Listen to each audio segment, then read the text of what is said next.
英語聞き流しリスニング、英語テキストと MP3 ダウンロード、その他の物語はホームページからお聞きいただけます。88thpp.com 88thpp.com 27th August. Dear Daddy Longlegs. Where are you, I wonder? I never know what part of the world you are in, but I hope you're not in New York during this awful weather. I hope you're on a mountain peak, but not in Switzerland, somewhere nearer, looking at the snow and thinking about me. Please be thinking about me. I'm quite lonely and I want to be thought about. Oh, Daddy, I wish I knew you. Then when we were unhappy we could cheer each other up. I don't think I can stand much more of Lock Willow. I'm thinking of moving. Sally is going to do settlement work in Boston next winter. Don't you think it would be nice for me to go with her? Then we could have a studio together? I would write while she settled and we could be together in the evenings. Evenings are very long when there's no one but the Semples and Carrie and Amasai to talk to. I know in advance that you won't like my studio idea. I can read your secretary's letter now. Miss Jerusha Abbott. Dear Madam. Mr. Smith prefers that you remain at Lock Willow. Yours truly. Elmer H. Griggs. I hate your secretary. I'm certain that a man named Elmer H. Griggs must be horrid. But truly, Daddy, I think I shall have to go to Boston. I can't stay here. If something doesn't happen soon, I shall throw myself into the silo pit out of sheer desperation. Mercy. But it's hot. All the grass is burned up and the brooks are dry and the roads are dusty. It hasn't rained for weeks and weeks. This letter sounds as though I had hydrophobia, but I haven't. I just want some family. Goodbye, my dearest Daddy. I wish I knew you. Judy. Lock Willow. 19th September. Dear Daddy. Something has happened and I need advice. I need it from you and from nobody else in the world. Wouldn't it be possible for me to see you? It's so much easier to talk than to write, and I'm afraid your secretary might open the letter. Judy. P.S. I'm very unhappy. Lock Willow, 3rd October. Dear Daddy Longlegs. Your note written in your own hand, and a pretty wobbly hand, came this morning. I'm so sorry that you have been ill. I wouldn't have bothered you with my affairs if I had known.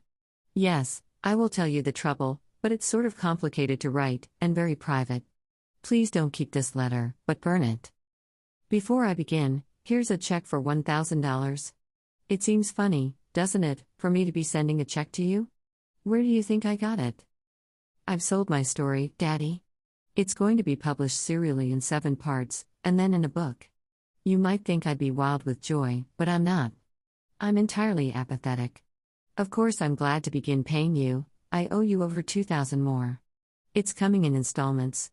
Now don't be horrid, please, about taking it, because it makes me happy to return it. I owe you a great deal more than the mere money, and the rest I will continue to pay all my life in gratitude and affection. And now, Daddy, about the other thing, please give me your most worldly advice, whether you think I'll like it or not. You know that I've always had a very special feeling towards you. You sort of represented my whole family, but you won't mind, will you, if I tell you that I have a very much more special feeling for another man? You can probably guess without much trouble who he is. I suspect that my letters have been very full of Master Jervy for a very long time.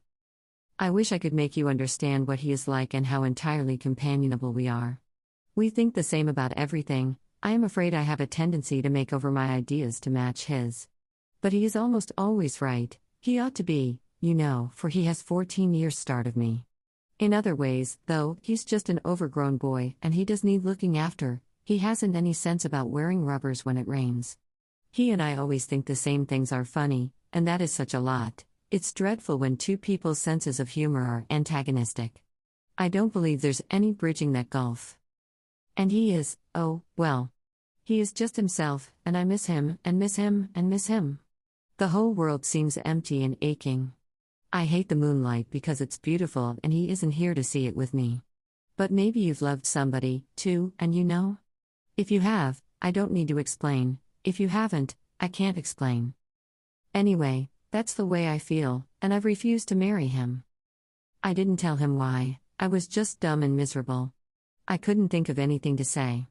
And now he has gone away imagining that I want to marry Jimmy McBride. I don't in the least. I wouldn't think of marrying Jimmy. He isn't grown up enough. But Master Jervy and I got into a dreadful muddle of misunderstanding and we both hurt each other's feelings. The reason I sent him away was not because I didn't care for him, but because I cared for him so much. I was afraid he would regret it in the future, and I couldn't stand that. It didn't seem right for a person of my lack of antecedents to marry into any such family as his.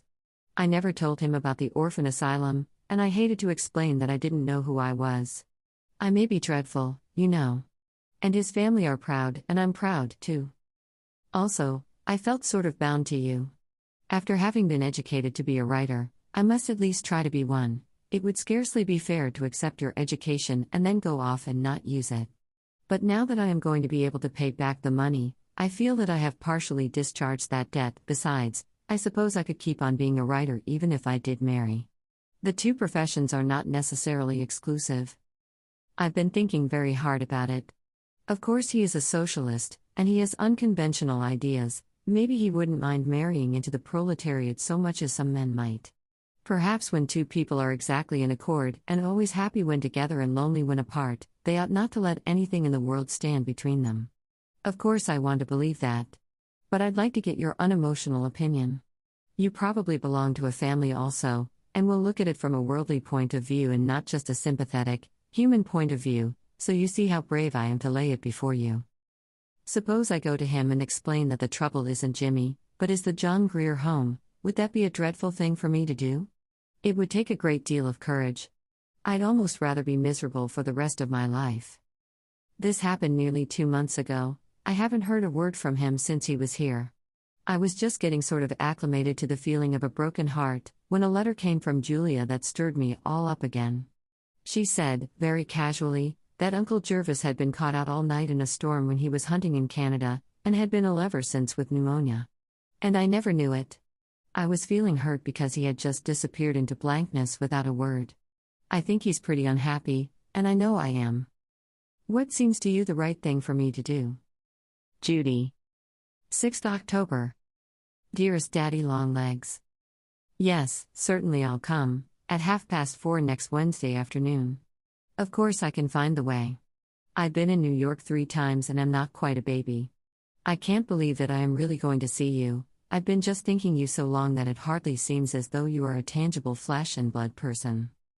You are awfully good, Daddy, to bother yourself with me, when you're not strong. Take care and don't catch cold. These fall rains are very damp. Affectionately, Judy. P.S. I've just had an awful thought. Have you a butler? I'm afraid of butlers, and if one opens the door I shall faint upon the step. What can I say to him? You didn't tell me your name. Shall I ask for Mr. Smith? Thursday morning. My very dearest Master Jervy Daddy Longlegs Pendleton Smith. Did you sleep last night? I didn't. Not a single wink. I was too amazed and excited and bewildered and happy.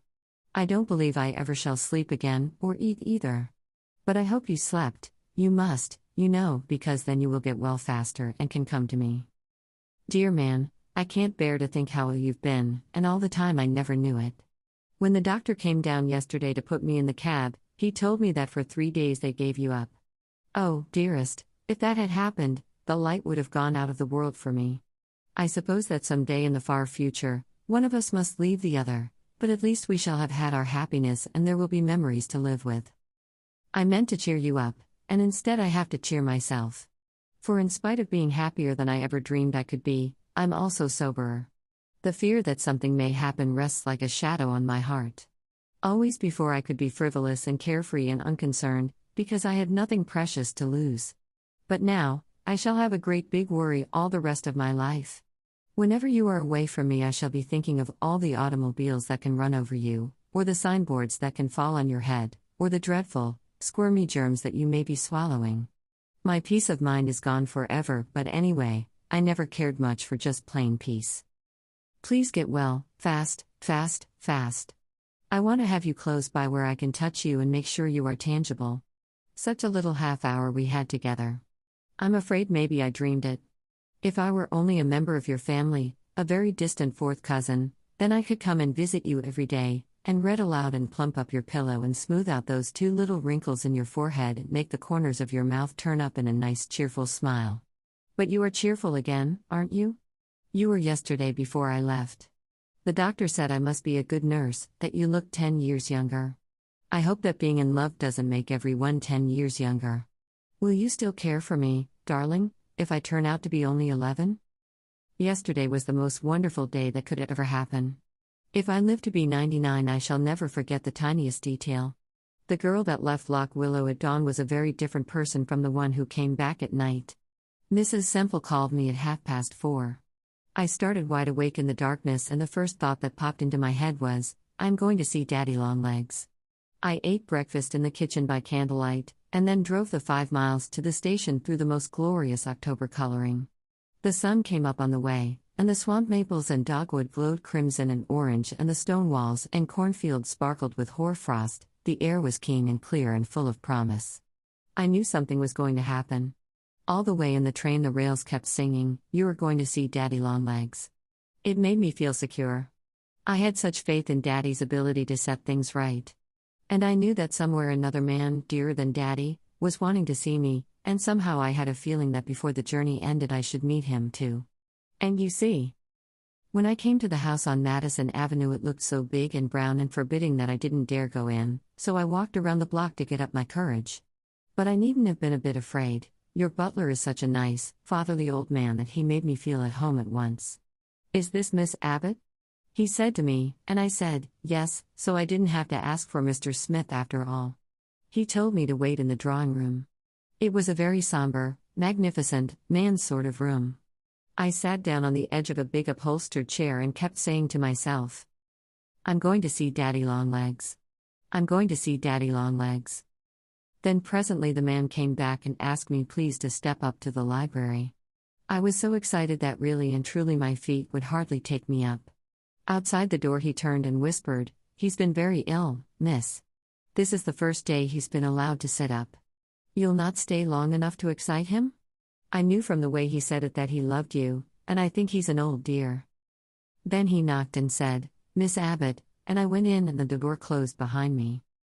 It was so dim coming in from the brightly lighted hall that for a moment I could scarcely make out anything. Then I saw a big easy chair before the fire and a shining tea table with a smaller chair beside it. And I realized that a man was sitting in the big chair propped up by pillows with a rug over his knees. Before I could stop him he rose, rather shakily, and steadied himself by the back of the chair and just looked at me without a word. And then, I saw it was you. But even with that I didn't understand. I thought Daddy had you come there to meet me or a surprise. Then you laughed and held out your hand and said, "Dear little Judy, couldn't you guess that I was Daddy Longlegs?" In an instant it flashed over me. Oh, but I have been stupid. 100 little things might have told me, if I had had any wits. I wouldn't make a very good detective, would I, Daddy? Jervy? What must I call you? Just plain Jervy sounds disrespectful, and I can't be disrespectful to you.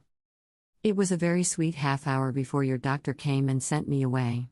I was so dazed when I got to the station that I almost took a train for St. Louis. And you were pretty dazed, too. You forgot to give me any tea. But we're both very, very happy, aren't we? I drove back to Loch Willow in the dark, but oh, how the stars were shining. And this morning I've been out with Colin visiting all the places that you and I went to together, and remembering what you said and how you looked. The woods today are burnished bronze and the air is full of frost. It's climbing weather. I wish you were here to climb the hills with me. I am missing you dreadfully, Jervy dear, but it's a happy kind of missing. We'll be together soon. We belong to each other now, really and truly, no make-believe. Doesn't it seem queer for me to belong to someone at last? It seems very, very sweet. And I shall never let you be sorry for a single instant. Yours, forever and ever, Judy. P.S. This is the first love letter I ever wrote. Isn't it funny that I know how? 英語聞き流しリスニング、英語テキストと MP3 ダウンロード、その他の物語はホームページからお聞きいただけます。88thpp.com 88thpp.com